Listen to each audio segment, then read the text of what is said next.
Hello everyone, আমার চ্যানেলে নতুন একটি ব্লগে আপনাদের সকলকে অনেক অনেক ওয়েলকাম। পরের দিন ছিল পয়লা বৈশাখ। সেই পয়লা বৈশাখের প্রস্তুতি তার আগের দিন সন্ধ্যেবেলা থেকে আমি শুরু করে দিয়েছিলাম। তারপরের দিন সকালবেলায় উঠে সানস্ক্রিন লাগিয়ে নিয়ে একটু চা আর বিস্কিট খেয়ে কাজে লেগে পড়লাম। আজকের প্ল্যান ছিল ডাল, আলু পোস্ত, মাংস কষা, চাটনি, দই, পাঁপড়, মিষ্টি আর সকালে লুচি আর আলুর দম। তাই মায়ের সাথে সেই লুচিগুলো ভেজে নেওয়ার পর আমি, টাপু এবং ইভান মিলে, মানে আমার বোন এবং ভাই মিলে আমরা লুচি খেতে বসলাম। খাওয়া দাওয়া শেষ করে মাংসটা আমি ম্যারিনেট করতে রেখে দিলাম এবং কড়াইয়ে তেল দিয়ে মাংস, তারপর যা যা আমার যাবতীয় রান্নাবান্না ছিল সেগুলো সেরে নিলাম।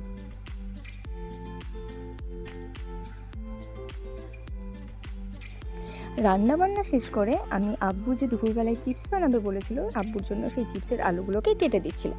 তারপর নতুন মামির জন্য টাপুর একটা গিফট এনেছে, আমি সেটাই আনবক্সিং করে দেখছিলাম।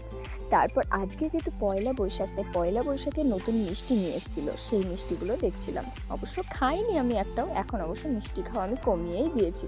তারপর মা পোলাওয়ের জন্য প্রস্তুতি নিচ্ছিল আর আমাকে সেখানে ডেকে বললো পোলাওটা মাখিয়ে দিতে।